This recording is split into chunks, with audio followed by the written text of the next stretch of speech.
Comenzamos un viaje hacia la imaginación,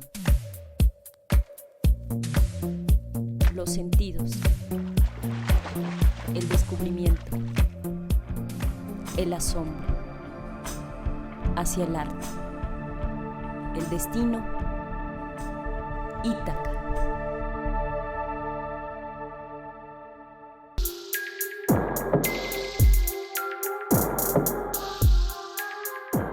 Hoy tenemos una Ítaca nueva para ustedes, tenemos una isla diferente, no una isla, tenemos más bien todo un territorio que es la obra y la personalidad de Francisco Hinojosa, un hombre autor de diarios de viaje, un hombre que ha hecho una novela en versos, que ha dado a la literatura mexicana uno de los más célebres títulos de literatura infantil, que ha sido editor, que es poeta él mismo, narrador, cuentista, novelista total. En fin, tenemos un hombre con el que vamos a platicar de muchas cosas que seguramente usted disfrutará.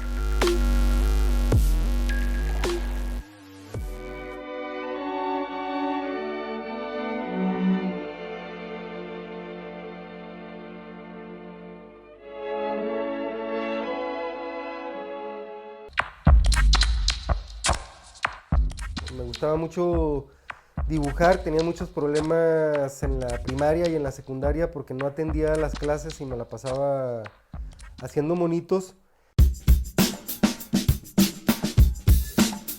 Entonces, entre las posibilidades que había estaba el DF, Monterrey, pues no, ninguna de esas me gustó. Alguien le recomendó la Universidad de Jalapa y a pesar de que no era lo que me esperaba, me gustó mucho. Yo me esperaba un lugar tropical o como más soleado y en aquel entonces que llegué era neblina todo el tiempo. He hecho cosas en cerámica, he hecho cosas en textil, he hecho murales, pinturas, serigrafía, litografía, dibujos. La palabra que englobaría la diversidad de cosas que hago pues es ilustrador. Un ilustrador pues trata de vestir con imágenes una idea, llámese un cuento, llámese una poesía, incluso un anuncio de algo. Pues recurro para ello mucho a la metáfora y a la poesía. Siento que el valor sobre todo lo tiene la idea, ya lo demás se va convirtiendo en un medio, ¿no? Por ejemplo, de esta foto me llamó mucho la atención la forma, entonces me puse a buscar motores de combustión interna y fui descubriendo que muchas formas se amoldaban de manera muy orgánica.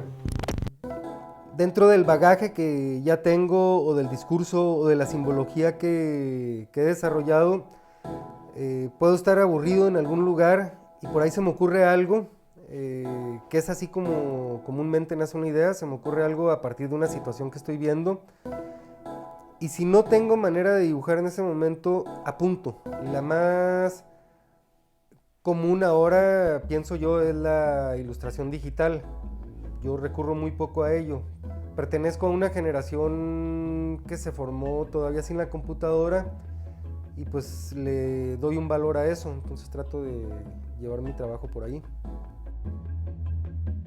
Porque sí, lo disfruto mucho, se me van las horas bien rápido, pero yo creo que lo que más disfruto es poder platicar conmigo mismo, poder platicar con la idea, con el papel. O sea, sí tengo muchos diálogos internos cuando estoy haciendo algo. O sea, me puedo poner muy sarcástico, me puedo poner muy mordaz, puedo expresar alegría, puedo expresar tristeza. Hay una palabra que algún amigo alguna vez usó en un comentario que hizo, es una manera de exorcizar muchas cosas que uno trae dentro. Entonces, además de disfrutarlo, pues creo que por ahí saco muchas emociones de una manera que son productivas. Hace un año, justamente por estas fechas, no me lo planteé como un reto, se dieron las cosas y ya después me di cuenta de que sí era un reto. Hice dos murales muy grandes en el Hospital de Salud Mental, en el psiquiátrico de aquí de Jalapa. Y entonces pues sí fue un reto porque implicó una mayor producción, mucha ayuda, y bueno, pues es muy diferente hacer un dibujo en un formato tamaño carta, o tamaño cartel, a hacerlo en una pared de 26 metros, ¿no? Entonces ahí ya implica como otra experiencia distinta y pues ahí es donde se convierte en reto, hacerlo bien.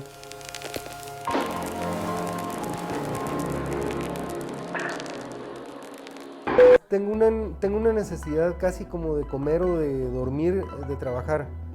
Y en lugar de desvelarme me gusta despertarme muy temprano y pues a las 6:30 a mí me parece que es la hora en la que mejor fluyen las ideas o en la que más puedo desarrollar algo.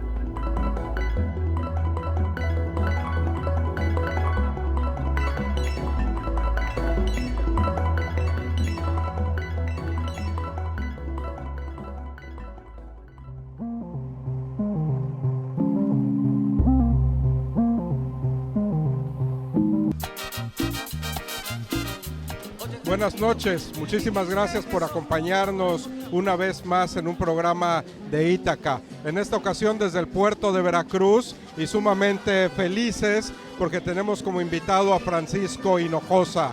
Yo francamente estoy un poco en aprietos hoy, Mónica, porque cuando uno está junto a alguien que admira tanto y que tiene tantos recuerdos de sus libros, tiene ganas de preguntarle muchísimas cosas que pueden ir de la literatura infantil hasta las crónicas o pasando por un libro que a mí me gusta mucho, Francisco, y vamos a empezar por ahí. ¿Qué se puede esperar un lector cuando en la portada de un libro tuyo lee un hombre, una mujer, un puerco, una historia de amor? Bueno, en primer lugar, Rodolfo, muchas gracias por la invitación. Muy feliz de estar aquí en este puerto, con esta compañía. ¿Qué puedo más decir que eso? Te platico un poco el génesis de este libro. Alguna vez tenía que hacer una carta poder y yo la tengo capturada en mi computadora y entonces yo dije, ¿por qué puede ser tan formal alguien que le quiere ceder un poder amplio y cumplido a su amada? Entonces lo empecé a descomponer en versos y ahí surgió el primer poema así muy entre comillas, y a partir de ahí me empecé a imaginar quién es ella a la que le dedica el poema. En ese entonces era época de elecciones, me imaginé una diputada, era época en la que empezaba esta fiebre porcina, entonces metí un puerco ahí, digamos las circunstancias me lo dieron, y es un libro que escribí muy rápido, y eso sí a carcajadas, lo escribí realmente a carcajadas. Oye, y es un ejercicio de estilo al mismo tiempo, porque recuerdo, además de Poesía eres tú, que ese es el título del libro al que nos referíamos, recuerdo y admiro, es uno de los títulos que más admiro de Pancho Hinojosa, Memorias cegadas. Gracias. De un hombre en el fondo bueno y otros cuentos güeros, que también es otro ejercicio de estilo. Pues casi siempre que me meto a escribir algún texto, estoy buscando algo distinto. Me gusta mucho experimentar y me gusta mucho probar cosas nuevas. Ayer terminé una novela para jóvenes, bastante tradicional, porque es para jóvenes, pero sí algo muy nuevo para mí. Meterme en la mente de alguien de los 15, 16, 17 años, me costó trabajo, pero fue también, siempre son retos los que me estoy planteando. Y claro, tanto ese como los otros libros de cuentos, siempre estoy buscando algo distinto. Si a mí no me emociona, si a mí no me divierte hacerlo, si me cansa, eso no sirve, ¿no? ¿Lo dejas? Sí, lo dejo totalmente. Y bueno, a mí me gustaría preguntarte, ¿cómo es que puedes con tantos proyectos? Tienes un proyecto en marcha y de repente tienes otros tantos en stand-by, pendientes, ¿no? ¿Y cómo es que no te pierdes entre tanta actividad? Pues yo no sé, cada texto dura en la memoria, en los archivos, en la computadora, mucho tiempo. Acabo de terminar una novela, bueno, que se publicó este año, Emma, tenía 10, 11 años. Esta que te decía que de ayer terminé, otros 9, 10 años, Cada texto tiene como su propio ritmo, pero ahí están todos esperándome y es como tener una familia muy grande y de pronto atender muy especialmente a uno de ellos, ¿no? Entonces, ese texto es el que me llama ahora me puedo clavar en él durante mucho tiempo y los otros pueden estar esperando, pero siguen siendo familia. ¿Y son las novelas las que te llevan más tiempo que los cuentos? Pues la verdad, digamos que aparecen formalmente como 2 novelas que he escrito, pero yo no sé si llamarle novelas. Eso, un novelista, colega, que pero creo que me diría que eso no es novela, que son experimentos, o más bien, más que experimentos, como juguetes literarios. Yo es como lo veo, son como juegos, juguetes los que armo. La verdad, creo que ese es el puente que une lo que escribo para niños y lo que escribo para adultos. El juego y el humor creo que son los que están más presentes. Por si fuera poco la admiración que le tengo a tus libros, Gracias. ahora deberán de saber que le admiro otra cosa. Con estos, no sé qué estaremos, 36, 37 grados desde el puerto de Veracruz, no suda una gota, ¿no? Pero hablando de cosas fisiológicas, hay un libro que es una Ferraris en el corpus de tu obra, que es precisamente Migraña en racimos. ¿Qué te da migraña? ¿Por qué llegar a una reflexión y hacer un libro de estos? Ay, fue quizá un libro de los que más me ha dolido escribir. Padecí esa migraña en racimos 20 y tantos años, cerca de 30 años. Y yo tenía que hacer como la memoria de lo que había significado eso, porque este tipo de migraña es muy rara. Las migrañas comunes y clásicas las padece mucha gente, pero esta específica que se llama en racimos la padece muy pocas gentes. Y yo quería dejar como una especie de testimonio, una especie de autoficción de lo que era mi vida, mi vida a través del dolor. Y resulta que además yo escribí este libro y las migrañas se fueron. Yo pienso que el hecho de haber escrito puede haber ayudado a exorcizarlas. Y estoy precisamente en un proceso actual de revisarla, corregirla y aumentarla. Porque a lo largo de... son 9 años que nos separan de la primera publicación. Creo que han sucedido muchas cosas que vale la pena volver a comentar. Me han llamado muchas personas para decirme, oye, leí tu libro y sé que no estoy solo. Sé que alguien comprende lo que me pasa. Porque uno va con un neurólogo y dice, esto es un dolor de cabeza, o sí, es una migraña, pero la confunde con las otras y da remedios que no sirven, ¿no? Entonces digo, un libro sí escrito a partir del dolor, pero un libro exorcizador. Claro. ¿Crees que fue como autocurativo o algo así? Yo creo que la escritura libera, cura, ayuda a muchas cosas, ¿no? Y en este caso muy particular, yo pienso que de alguna manera salieron esos demonios de la migraña gracias a la escritura. Me costó mucho trabajo porque no solamente estoy yo presente ahí, sino también mi padre, un hermano que también sufrieron de eso, el mismo padecimiento. Y me costó dárselo porque yo lo exhibía mucho a mi padre, ya murió, pero lo leyó y dijo, bueno. Aprovecho para recomendar esa colección, por cierto, los cuadernos de Quirón, en donde también hay un libro de Ana Mari Gomis sobre la depresión, de Julio Ubar sobre la sangre, un libro de González Cruzí. Cruzí sobre la fábrica del cuerpo, todo lo que nuestro cuerpo fabrica. ¿Son temas que también te interesan? ¿La anatomía, la fisiología, la medicina, la biología? Mucho, soy buen lector de ensayo. Leo mucho más ensayo y poesía que novela. La novela me interesa mucho menos, sí leo, claro, pero mucho menos. Casi siempre estoy detrás del ensayo y de la poesía. Pocos saben que también eres autor de poesía. Bueno, empecé escribiendo poesía y mi primer libro, lo recordaba hace un momento, fue una pequeña edición de 200 ejemplares que lo publiqué, lo edité en una imprenta de esas de prensa plana que editaba Juan Pasco. Claro, entonces Martín estaba Pescador. con Martín Pescador, que estaba con el Mono Blanco. Y allí estaba muy presente Arcadio Hidalgo, una de las leyendas de la música jarocha. Y entonces era estarlo como editando al ritmo de la jarana. Claro. ¿Hace cuánto no venías a Veracruz? A Veracruz, el puerto, 10 años cuando menos. Y la verdad, en cuanto me invitaste, dije de inmediato sí, es un lugar que me gusta mucho. Venía mucho de niño, mi abuela me traía, y yo tengo imágenes. Niño, te quiero decir, 5 o 6 años, y yo nada más tengo las imágenes de unos gigantescos barcos que yo veía, pues, pero como un monstruo gigantesco, pero esa imagen la sigo conservando. Qué bien.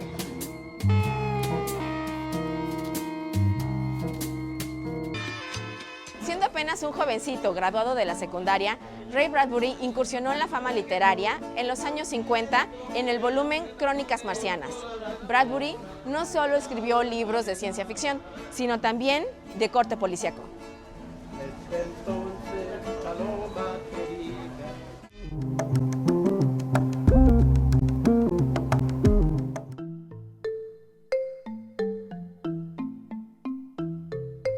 Mi nombre es Rafael Alejandro Hernández Hernández. A mí uno de mis autores preferidos es Ray Bradbury, y en especial una novela que se llama El hombre ilustrado. Bueno, mira, yo creo que una de las cosas que empiezan a motivar o con lo que podría comenzar un lector es precisamente con lo que le llama la atención, ¿no? A mí precisamente pues la ciencia ficción siempre ha sido un tema que bueno, me ha emocionado, ¿no? Siempre esta idea de salir de la Tierra y conocer otros planetas, ¿no? Ahora mencionaba a Ray Bradbury porque en definitiva fue un autor que hoy en día podría decir que gracias a él me convertí en un lector, ¿no? Yo siempre, bueno, cuando me preguntan, oye, ¿cómo podríamos hacer que la gente lea? Yo creo que en primera será, ¿qué le llama la atención, ¿no? En este caso a mí el espacio siempre me ha gustado. Entonces cuando conocí a este autor, definitivamente pues me di cuenta que era lo que estaba buscando, ¿no? Y a partir de eso pues empecé a buscar todos sus libros. Yo creo que es interesante porque esa parte científica de la ciencia ficción que yo creo que es de doble propósito, ¿no? El conocer un poco el espacio y de entrada el mero ejercicio de la lectura, yo creo que es importante. Francisco, ¿cuándo te percatas, cuándo descubres que el cuento es lo tuyo? Lo descubrí escribiendo poesía. Resulta que algunos de los últimos poemas que escribí se empezaron a volver más narrativos. Ya contaban algo. Ya había un pequeño cuento detrás de ellos. Y el día que escribí mi primer cuento, lo disfruté tanto y además lo pude compartir con amigos, con colegas, y vi que también había un disfrute de parte de ellos y dije, ya llegué a lo que tenía que llegar, y es el cuento. A pesar de que he escrito también, bueno, crónica, periodismo, un guión para una ópera, guión para televisión, otros géneros, pero donde me siento más completo, más a gusto, es el cuento. Es el cuento. Y en los cuentos, los personajes tienen algo de ti, o de dónde llega la imaginación para los cuentos. Ay, mucho, mucho. Si vieras ahora vuelvo a repetir esta novela que acabo de escribir para jóvenes, está tan lleno de mis cosas. Yo no soy personaje, vaya, no hay nada mío, pero lleno de pequeños momentos, de pequeños guiños a lo que ha sido mi vida, a conocidos que he tenido, y está lleno, casi todo lo que escribo, hay guiños a mí mismo, ¿no? Oye, y además, bueno, los que te hemos leído, que somos muchísimos, sabemos de tus libros para niños, de tus libros de cuentos, de tus poemas, pero también hay una parte dentro de tu obra que a mí me gusta mucho y que disfruté mucho en estos dos libros, en Mexican Chicago y Un taxi en LA, Un taxi en Los Ángeles. ¿Desde hace cuánto no sacas un libro de crónicas? Bueno, ya tiene rato que terminé de escribir estos dos libros. Uno fue a petición directamente de la colección esta que publicó el Conaculta, y otra yo pedí un apoyo a la Fundación Rockefeller y Bancomer o Banamex, ya no Bancomer. perdón por no equivocarme. Y las escribí. Y mi proyecto para los próximos 3 años es escribir otra crónica, pero ya mucho más amplia, que incluya no solamente 2 ciudades que visité, es profeso, sino una serie de notas que he tenido de los viajes que he hecho a lo largo de toda la República, de América, algunas partes de Asia y de Europa, ¿no? Entonces, todas esas anotaciones las quiero transformar en una especie de memoria, de autoficción, de itinerario, de viaje. itinerario, que sirve nada más como pura excusa para reflexionar sobre mí mismo. Claro.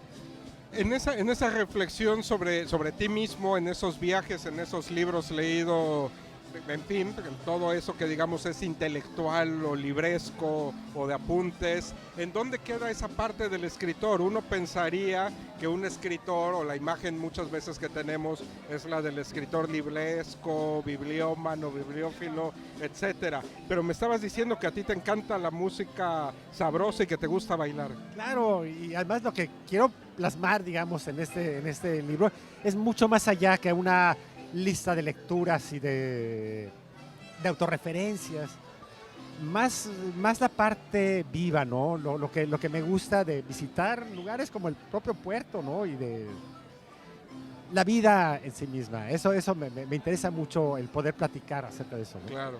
Francisco, en tus cuentos, ¿tienes alguna finalidad, algún objetivo? Porque muchas veces tienen mucha psicología tus cuentos.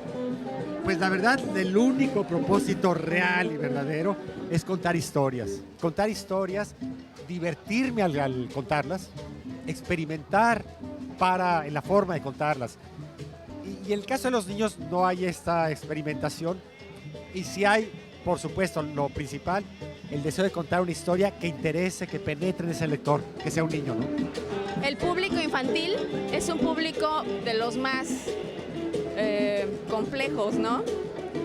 Y el más exigente, yo creo.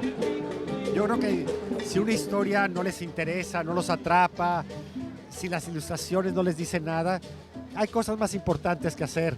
Y cuando eso sucede, la química es directa, ¿no? El niño le entra a la historia y algo que eso no sucedía hace 25 años en México, no. Y hoy en día hay tal calidad de libros, de ilustración, de diseño, están escritas en un español que le entienden, que creo que hoy un libro sí para un niño puede ser un buen acompañante. Oye, este clásico ya que todos hemos leído no sé cuántas veces y no sé cuántas ediciones tenemos de La peor señora del mundo. ¿Es cierto que fue rechazado la primera vez que lo mandaste a una editorial? Cierto, sí. Yo lo presenté 2 libros al mismo tiempo. Por un lado, La peor señora del mundo, y el otro era Amadís de Anís, Amadís de Codorniz. Yo sabía que el libro de La peor señora del mundo podía tener problemas de ser aceptado. Lo entregué, mi editor Daniel Goldi lo recibió, pero en cuanto pasó a los dictaminadores, los 3 fueron negativos. Dijeron, este libro no puede pasar, va a asustar a los niños, no es políticamente correcto. Y finalmente el editor, yo creo que con una margarita en la mano, lo publico, no lo publico, lo publico, no lo publico, dijo lo publico, salió con pocos ejemplares y en poco tiempo ciertamente hubo un rechazo por parte de padres de familia, de maestros, que pensaban que no era una historia propia para niños de edad. Eso después de 22 años, y bueno, antes de eso, ha cambiado mucho. Hoy en día tiene una buena cantidad de lectores adultos, Claro. que lo leen a los niños. Pero además en un momento en donde la literatura infantil era edulcorada, ¿no? Y todo era en palabras de pastel y en diminutivos. Había muy pocos libros que podían entrar en lo que es la nueva literatura. Uno de Juan Villoro que se llama Las golosinas secretas, pero empezaba hace 20 y tantos años, creo que empezaba una nueva manera de contarle a los niños. Pero antes ciertamente era para niños no ñoños, ¿no? A propósito de Juan Villoro, ¿es cierto que fueron compañeros de departamento de muy jóvenes? Sí, hicimos un viaje juntos a Nueva York, porque nos conocíamos, éramos amigos. Un viaje que fue muy intenso, muy... ¿Cuántos años tenían? Fue en 1978. Yo tenía 24 años, Juan como 22. Y fue tan intenso que al regresar dijo, yo ya no puedo seguir viviendo en casa de mi madre, yo quiero salirme. Emanciparme. Yo entonces estaba viviendo también, creo que en casa de mi madre, pero como momentáneamente, porque me acababa de divorciar por primera vez. Y entonces decidimos montar una casa juntos. Y además montamos esa casa, vivimos solamente unos cuantos meses y yo me quise ir a Europa. Junté dinero y me fui 4, 5, 6 meses a Europa. Mientras tanto, Juan se casó. ¿Por y se primera fue vez? también, sí, y se fue de luna de miel a Europa. Entonces no existía el internet, Claro. una carta tardaba en llegar mucho tiempo. Y resulta que nos encontramos saliendo del metro en Londres para ir juntos, para ir al mismo tiempo a oír un concierto de Patti Smith. ¿Qué? Entonces después estábamos viviendo juntos, me casé, todo esto, y vamos al mismo concierto. Entonces, bueno, una serie de coincidencias que hemos tenido. Vivimos un temblor ahí, al que sobrevivimos, y hace unos años sobrevivimos también al temblor que hubo en Chile, en Santiago. Mira, nada más hay un montón Entonces de ya hemos cosas que nos sobrevivido unen. 2 veces. Claro.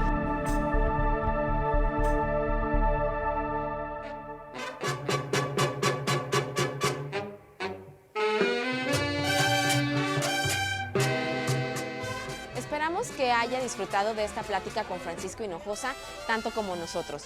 Lo invitamos a nuestra siguiente Ítaca para disfrutar de la segunda parte de esta entrevista.